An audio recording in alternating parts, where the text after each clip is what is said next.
Shri N Niyathi, എങ്ങനെയാണ് കേന്ദ്ര ബജറ്റിനെ നോക്കിക്കാണുന്നത്? സമഗ്ര മേഖലകളെയും കേന്ദ്ര ബജറ്റ് സ്പർശിച്ചിട്ടുണ്ട്. പ്രത്യേകിച്ച് സാധാരണക്കാർക്കും മധ്യവർഗത്തിനുമൊക്കെ ഒരു കരുതലെന്നോണം നികുതി ഘടനയിൽ വന്ന മാറ്റം വലിയ രീതിയിലുള്ള കയ്യടി നേടിയിട്ടുണ്ട്. താങ്കൾ പ്രാഥമിക ഘട്ടത്തിൽ എങ്ങനെയാണ് ഇതിനെ വിലയിരുത്തുന്നത്? 2025-26 ബഡ്ജറ്റ് ധനമന്ത്രി അവതരിപ്പിച്ച് കഴിഞ്ഞപ്പോൾ എനിക്ക് സത്യം പറഞ്ഞാൽ അത്ഭുതമാണ് തോന്നിയത്. അതിലൊരു വിശാലമായ ഇന്ത്യ മഹാരാജ്യത്തിൻ്റെ ഒരു വർഷത്തെ ബഡ്ജറ്റ് 1 മണിക്കൂർ കൊണ്ട് വായിച്ച് തീർക്കാമെന്ന് പറഞ്ഞു കഴിഞ്ഞാൽ ഒരു അത്ഭുതകരമായൊരു ജോലിയാണ് ധനകാര്യമന്ത്രി ചെയ്തിട്ടുള്ളത്.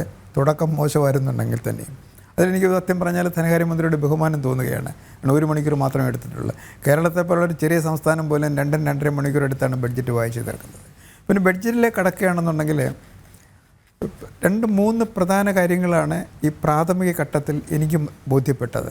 ഒന്ന്, 2047 ഇന്ത്യ ഒരു വികസിത രാഷ്ട്രമാക്കണം എന്ന ലക്ഷ്യത്തോടു കൂടി കഴിഞ്ഞ 10 വർഷമായിട്ട് നടത്തിക്കൊണ്ടിരിക്കുന്ന വികസന പരിപാടികളെ കൂടുതൽ ഊർജിതപ്പെടുത്തിക്കൊണ്ട് 47 ഒരു വികസന രാഷ്ട്രമാകണം എന്നുള്ളതിനുള്ള ഒരു ഉത്തേജന ബഡ്ജറ്റായിട്ടാണ് ഞാൻ 2025-26 ബഡ്ജറ്റിനെ കാണുന്നത്.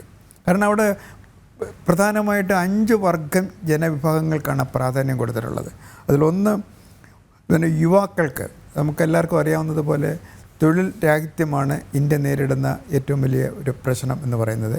അങ്ങനെയുള്ള യുവാക്കൾക്ക് MSMEയിലാണെന്നുണ്ടെങ്കിലും അതേപോലെ തന്നെ സ്റ്റാർട്ടപ്പുകളാണെന്നുണ്ടെങ്കിലും മറ്റേത് രീതിയിലാണെന്നുണ്ടെങ്കിലും സർവീസ് മേഖലയിലാണെങ്കിലും തൊഴിൽ കൊടുക്കുന്നതിനുള്ള പ്രാതിനിധ്യം കൊടുത്തിട്ടുണ്ട്. അതുകൊണ്ടാണ് യുവാക്കൾക്ക് പ്രാതിനിധ്യമുള്ളൊരു ബഡ്ജറ്റായിട്ട് ഇതിനെ ഞാൻ കാണുന്നത്. 2, കർഷകരാണ്.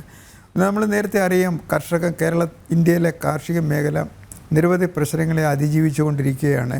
അവരുടെ വരുമാനം കൂട്ടാൻ കഴിയുന്നില്ല, അവർക്ക് ആവശ്യപ്പെട്ട രീതിയിലുള്ള സഹായങ്ങൾ ചെയ്യാൻ പറ്റുന്നില്ല. എങ്കിൽ തന്നെയും 2025-26 ബഡ്ജറ്റിൽ കാർഷിക മേഖലയുടെ വളർച്ചയ്ക്കും സുസ്ഥിരതയ്ക്കും ആവശ്യമായ ചില പ്രധാനപ്പെട്ട നടപടിക്രമങ്ങളും നിർദ്ദേശിച്ചിട്ടുണ്ട്. അതിലെനിക്ക് ഏറ്റവും നല്ലതായിട്ട് തോന്നിയത്, രാജ്യത്തെ 100 ജില്ലകളെ തിരഞ്ഞെടുത്തുകൊണ്ട് ഈ 100 ജില്ലകളെ തിരഞ്ഞെടുത്തുകൊണ്ട് ഈ 100 ജില്ലകളിലെ കാർഷിക മേഖലയുടെ സമഗ്ര വികസനത്തിന് വേണ്ടി ഒരു നല്ല പ്രോജക്റ്റ് തയ്യാറാക്കി നടപ്പിലാക്കും എന്ന് ധനകാര്യമന്ത്രി ബഡ്ജറ്റിൽ കൂടി പറയുന്നുണ്ട്. അപ്പോൾ അങ്ങനെ അതിൽ നടക്കുന്ന അവസരത്തിൽ ഉൽപ്പാദന വർധനവിന് വേണ്ടി നടപടിക്രമങ്ങളുണ്ടായിരിക്കും, സുസ്ഥിര വികസനത്തിന് വേണ്ടി ഉണ്ടായിരിക്കും, കർഷകരുടെ ഉൽപ്പന്നങ്ങൾക്ക് റെമുനറേറ്റീവ് പ്രൈസ് കൊടുക്കുന്നതിന് വേണ്ടി ഉണ്ടായിരിക്കും. അതിന് ആനുപാതികമായിട്ട് കർഷകരുടെ പൊർക്കോർ ചെയ്യുന്ന വിളകൾക്ക് വില കൊടുക്കണം. അതേപോലെ തന്നെ അതിന് വാല്യൂ ആഡഡ് പ്രോഡക്റ്റായി മാറ്റുന്നതിന് ഈ 100 ജില്ലകളിലും ഫുഡ് പ്രോസസ്സിംഗ് യൂണിറ്റുകൾ ആരംഭിക്കാനുള്ള നിർദ്ദേശവും കൊടുത്തിട്ടുണ്ട്.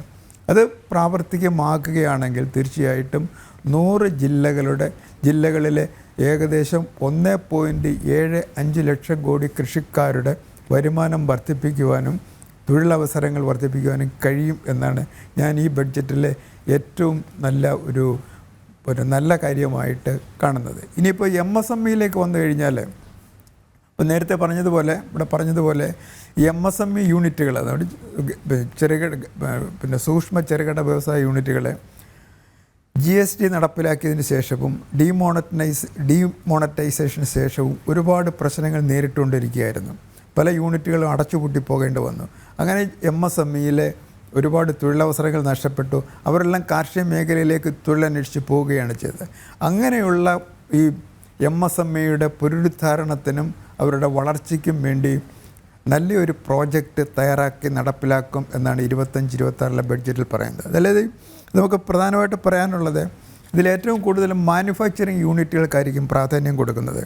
ഏകദേശം 5.7 കോടി MSME യൂണിറ്റുകൾ ഇന്ത്യയിൽ നിന്ന് പ്രവർത്തിക്കുന്നുണ്ട്.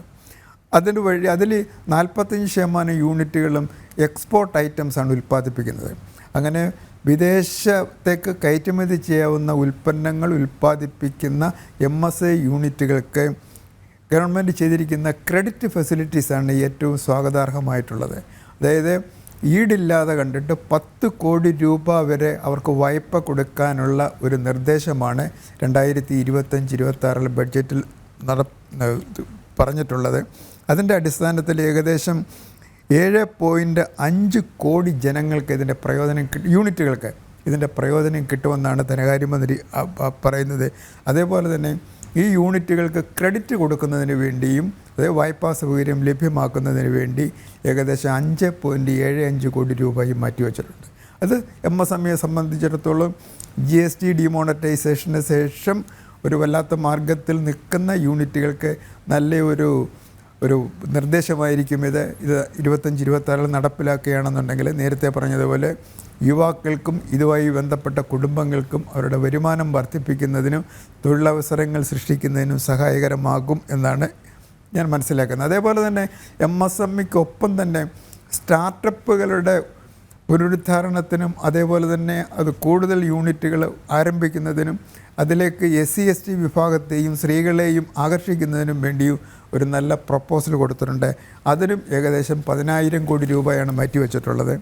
അതിൽ പറയുന്ന സ്റ്റാർട്ടപ്പുകൾ തുടങ്ങുന്ന അവസരത്തിൽ ഈടില്ലാതെ അവർക്ക് 20 കോടി രൂപ വരെ സഹായം കൊടുക്കാനുള്ള ഒരു നടപടിയും ഈ ബഡ്ജറ്റിൽ ധനകാര്യമന്ത്രി നിർദ്ദേശിച്ചിട്ടുള്ളത്. അതേപോലെ തന്നെ ന്യൂ സ്റ്റാർട്ടപ്പുകൾക്കൊപ്പം തന്നെ MSMEയിൽ തന്നെ ലെതർ മാനുഫാക്ചറിങ് യൂണിറ്റുകൾക്കും ടോയ് നിർമ്മാണ കമ്പനികൾക്കും ഫുഡ് പ്രോസസ്സിങ്ങിനും ഒക്കെ ഒരുപാട് സഹായങ്ങൾ പ്രഖ്യാപിച്ചിട്ടുണ്ട്. ഇതെല്ലാം യാഥാർത്ഥ്യമാക്കി വരികയാണെന്നുണ്ടെങ്കിൽ തീർച്ചയായിട്ടും ഇന്ത്യയിലെ ഇടത്തരക്കാരായ യുവാക്കൾക്കും മധ്യവർത്തികൾക്കും അവരുടെ വരുമാനവും തൊഴിലും സൃഷ്ടിക്കാൻ സാധിക്കും. അതിൽ പിന്നെ പ്രധാനമായിട്ടുള്ളത് എഡ്യൂക്കേഷൻ സെക്ടറിലെ ഇൻവെസ്റ്റ്മെൻറ്റാണ്. അതിൽ പ്രധാനമായിട്ട് ഊന്നൽ കൊടുത്തിട്ട് ഉന്നത വിദ്യാഭ്യാസ മേഖലയ്ക്കാണ്. IITകളുടെ ഉന്നമനത്തിന് വേണ്ടിയാണ്. ഏകദേശം 5 കോടി രൂപ IITകളുടെ അടിസ്ഥാന സൗകര്യങ്ങൾ വർദ്ധിപ്പിക്കുന്നതിന് വേണ്ടി കൊടുത്തിട്ടുണ്ട്. അതിലിപ്പോൾ തീർച്ചയായിട്ടും അതിൻ്റെ ഒരു ഭാഗം നമ്മുടെ പാലക്കാട് IITക്കും കിട്ടാതെ വരത്തില്ല എന്നാണ് എൻ്റെ ഉറച്ച വിശ്വാസം. ഓരോന്നും എടുത്തു പറഞ്ഞിട്ടില്ല എന്നേ ഉള്ളൂ. അതേപോലെ തന്നെ മെഡിക്കൽ എഡ്യൂക്കേഷൻ അടുത്ത 10 വർഷം കൊണ്ട് ഏകദേശം 75,000 സീറ്റുകൾ MBBSന് ഗവൺമെൻറ് മെഡിക്കൽ കോളേജുകൾ പുതിയതായി ആരംഭിക്കുന്നതിനുള്ള അടിസ്ഥാന സൗകര്യങ്ങൾ വികസിപ്പിച്ചെടുക്കും എന്ന് പറയുന്നുണ്ട്. അതേപോലെ തന്നെ എല്ലാ ജില്ലകളിലും പിന്നെ ക്യാൻസർ പേഷ്യൻസിൻ്റെ ചികിത്സയ്ക്ക് വേണ്ടി എല്ലാ ജില്ലാ ആശുപത്രികളിലും ക്യാൻസർ സെൻ്ററുകൾ തുടങ്ങും എന്നുള്ളൊരു നിർദ്ദേശവും വന്നിട്ടുണ്ട്.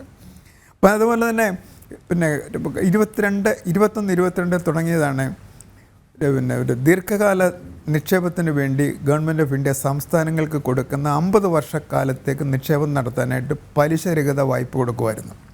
അപ്പോൾ അത് നേരത്തേക്ക് 1 ലക്ഷം കോടി രൂപയായിരുന്നു. പക്ഷേ അത് 25-26 1.75 ലക്ഷം കോടി രൂപ ആയിട്ട് ഉയർത്തിയിട്ടുണ്ട്. അതായത് സംസ്ഥാനങ്ങൾക്ക് നല്ല പ്രോജക്റ്റുകൾ സബ്മിറ്റ് ചെയ്ത് കഴിഞ്ഞാൽ 50 വർഷത്തേക്ക് വായ്പ ഇല്ലാതെ ഗവൺമെൻറ് ഓഫ് ഇന്ത്യ വായ്പ കൊടുക്കുന്നതായിരിക്കും. അതും കേരളത്തിനെ സംബന്ധിച്ചിടത്തോളം അല്ലെങ്കിൽ മറ്റെല്ലാ സംസ്ഥാനങ്ങളെപ്പോലെയും കേരളത്തിനും പ്രോജക്റ്റുകൾ തയ്യാറാക്കി സബ്മിറ്റ് ചെയ്യുകയാണെന്നുണ്ടെങ്കിൽ തീർച്ചയായിട്ടും ഇതിനൊരു പരിഹാരം കാണാൻ സാധിക്കും എന്നാണ് എൻ്റെ വിശ്വാസം. തീർച്ചയായും